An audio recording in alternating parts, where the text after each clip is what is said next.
መጀመሪያ አካባቢ እንቁላል ጣይ ዶሮችን ሳስገባ በዶሮዎች ላይ እንደዚህ አይነት ምልክቶችን እየተመለከትኩኝ ነበር እና እንደዚህ አይነት ነገር ስመለከት ያው ትንሽ ግራ ገብቶኝ ነበር። ወጣ ያለ ባህሪ ስለሆነ መጠየቅ ነበረብኝና አንዳንድ ሰዎችን ስጠይቅ ምን አሉኝ፣ በዛ ሰዓት ዶሮዎች ምግባቸውን ሲፈጩ የሚያደርጉት ምልክቶች ነው ምናምን ብለው ነገሩኝ ማለት ነው። እኔም ያው ለተወሰነ ጊዜ አመንኩኝ፣ ግን ትንሽ ግራ ስለገባኝ ምልክቶቹን ማጣራት ጀመርኩኝ ማለት ነው። እና መጨረሻ ላይ መጀመሪያ የተፈጠረውን ነገር ስደርስበት በጣም ጥሩ ያልሆነ ለዶሮዎች አደገኛ የሆነ ምልክት መሆኑን ደረስኩበት። ይሄም ያው በሙቀት ምክንያት የሚከሰት ዶሮዎችን በጣም ሊጎዳ የሚችል እንደዚሁም ደግሞ ምርታቸው ላይ የተለያየ ነገራቸው ላይ ችግር የሚፈጥር ምልክት ነው። ዶሮዎች እንደዚህ ሲሆኑ ካያችሁ በአብዛኛው ወደ መፍትሄው በፍጥነት መካሄድ አለበት። ካልሆነ ግን ለዶሮቹ በጣም አስቸጋሪ የሆነ ምልክት ነው። ሰላም የአፍሪካ መጋቢዎች፣ አንገፉ ነኝ። በዛሬ ቪዲዮ ያው ርዕሱ ላይ እንዳያችሁት እንደዚህ አይነት ችግሮችን ምንቀርፍ ይሆናል ማለት ዶሮዎች እንደ ፓንቲንግ ነው ምናምን ይባላል በእንግሊዝኛ። ይሄ ዶሮዎቹ በጣም በፍጥነት ትንፋሽ ሲወስዱና ሲያወጡ የሚያሳይ ማለት እዚህ ቪዲዮ ላይ እንደምትመለከቱት ማለት ነው። ይሄ ነገር ከዶሮቹ ወይም ደግሞ ዶሮቹ ላይ የሚከሰተው እንዴት ነው ካላችሁኝ በሙቀት ምክንያት የሚከሰት ችግር ነው። እና ምን ችግር አለው ልትሉኝ ትችላላችሁ። ያው መጀመሪያ ዶሮዎችን የጀመርኩኝ ሰሞን ቤቱ በጣም አጭር ነበር፣ ሙቀቱ በጣም ከፍተኛ ነበር እና ዶሮቹ ክንፋቸውን ከፍተው አፋቸውን እንደዚህ እያደረጉ በጣም በኃይለኛው የመተንፈስ እንደዚህ ፓንቲንግ የማድረግ ነገር ነበርና ምን እንደሆነ ጎግል ላይ ምናምን ለማንበብ ሞከርኩኝ። ግን ኦሬዲ ከረፈደ በኋላ ነበር የዛኔ ይሄ ችግር ጉዳት አድርሶብኝ ነበርና ምንድነው የተፈጠረው? ዶሮዎቹ በሙቀት ጊዜ ላይ የራሳቸውን የሙቀት መጠን ለመቀነስ ወይም ደግሞ ራሳቸውን ለማረጋጋት ልክኛ ልብስ እንደምናወልቀው ወይ ጃኬት አድርገን ከሆነ ደርበን ከሆነ ሙቀቱ ሲያስቸግረን ጃኬታችንን እናወልቃለን። በተሻለ መጠን አተነፋፈሳችንን ለማስተካከል ውሃ ለመጠጣት ራሳችንን ያው ኩል ዳውን ለማድረግ እንሞክራለን አይደል? ልክ እንደዛ ዶሮዎች እንደዛ ለማድረግ ይሞክራሉ። ግን ዶሮዎች ጋር ያለው ችግር ምንድነው? ዶሮዎች እንደምታውቁት ላብ ሊወጣበት የሚችል የሰውነት አካል የላቸውም። በአብዛኛው ሰውነታቸው በላባ የተሞላ ስለሆነ ማለት ነው።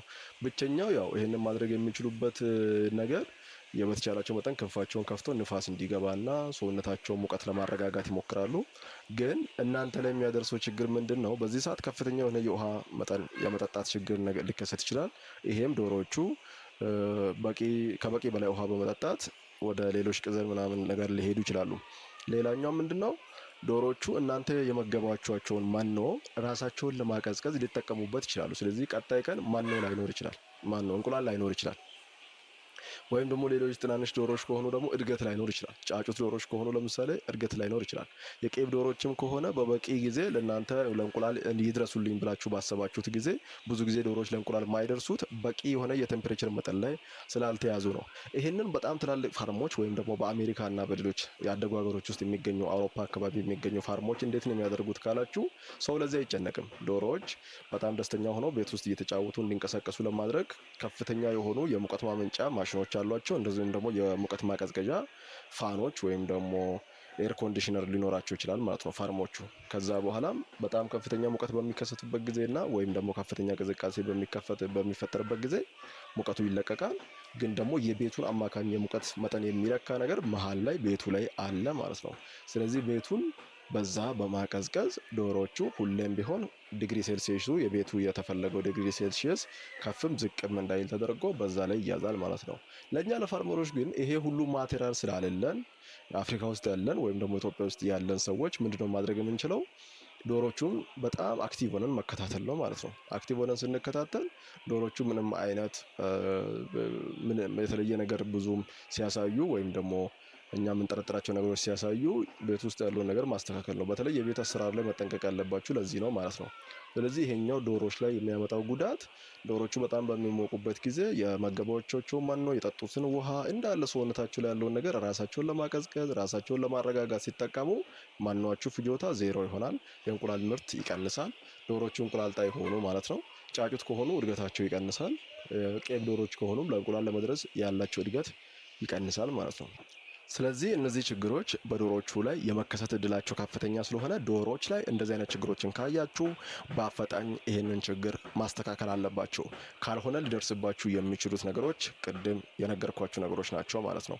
እነዚህ ነገሮችን በዶሮዎች ላይ ማየት ለእናንተ ጥሩ ስላልሆነ ማለት ነው ለምርታችሁም ለተለያየ ነገር ችግር ይፈጥራል። ስለዚህ ይሄንን ይመስላል። ያው በተቻላችሁ መጠን እነዚህን ችግሮችን በመቅረፍ ለዶሮዎቻችሁ ጥሩ የሆነ እድገት ማሳየት ትችላላችሁ። ምርቶቻችሁም አይቀንስም። ስለዚህ በዚህ መልክ የዛሬው ቪዲዮ የዛሬው ችግርን ይፈታል ወይም ደግሞ ያየነውን ችግር ይፈታል ብዬ ተስፋ አደርጋለሁኝ። በቀጣይ ቪዲዮ እንገናኛለን። ያው ዛሬ በተቻለኝ መጠን እነዚህን ቶፒኮች ለመንካት ሞክሬያለሁኝ። ያው ታዲያ ከተከሰተ ምን ላድርግ ካላችሁ ቤቱን መቀየር፣ ሙቀቱ አሪፍ የሆነ ቤት ላይ ማስተገባት፣ ዶሮቹ በሙቀት እንዳይጠቁ ማድረግ ይኖርባቸዋል። በዚህም ዶሮቹን ከተለያየ እንደዚህ አይነት ነገሮች መከላከል ይኖርባቸዋል። ይሄ ከተከሰተ ዶሮቹ በሽታ የመከላከል አቅማቸው ይቀንሳል። እንደዚሁም ደግሞ ለበሽታ ይጋለጣሉ። ሌሎች ነገሮች ወጪዎች ይዳረጋሉ ማለት ነው። ይህንን ምልክት ሲያይ ቀለል አድርጋችሁ ስታሳልፉት ያው ችግሩ ያን ያክል ከብዶ ሳይሆን በሱ መከሰት ምክንያት የሚከሰቱ ሌሎች ትላልቅ የሆኑ ችግሮች ስላሉ ነው ማለት ነው። ስለዚህ እኛ በፋርማችን ላይ እንደዚህ አይነት ነገር ተከስቶ ቀርፈን አስተካክለናል። በማንኛውም ሰዓት ዶሮዎች እንደዚህ አይነት ምልክት ሲያሳዩ እንዲረጋጉ፣ ሙቀታቸው እንዲቀንስ መደረግ ያለባቸው ነገሮችን ማድረግ ይኖርባቸዋል። ቬንትሌተር መጠቀም ሊሆን ይችላል። ሌሎች ነገሮች ማድረግ ብቻ መፍትሄው ብዙ ነው። አንደኛው ግን የቤት አሰራር ቤቱን ስትሰሩ መጀመሪያ ቤቱን አስተካክላችሁ መስራት። ሁለተኛ ደግሞ የዶሮቹ ብዛት ቤት ውስጥ ያለው ዶሮ ብዛት ከፍተኛ ሲሆንም እንደዚህ አይነት ነገሮች ይፈጠራሉ። የዶሮች ብዛት መመጠን። ሶስተኛው የቤት አሰራሩ አቅጣጫ ምናልባት ወደ ፀሐይ አቅጣጫ ከዞረ የቤቱ ቁመት በጣም ያጠረ ከሆነ ይሄም ሙቀት በጣም እንዲቋጠር ያደርጋል። ስለዚህ ቤቱ ከፍ ማለት አለበት፣ ንፋስ ገብቶ መውጣት አለበት ማለት ነው። መፍትሄዎቹን እነዚህ ናቸው። በእነዚህ መፍትሄዎች ደግሞ ማስተካከል ትችላላችሁ። ከዛ በተረፈ ግን ቀላል ነው። በጊዜ ከተቀረፈ ምንም አይነት ችግር አያደርስም። በቀጣይ ቪዲዮ እስክንገናኝ ድረስ መልካም ጊዜ እንደሆነላችሁ እመኛለሁኝ።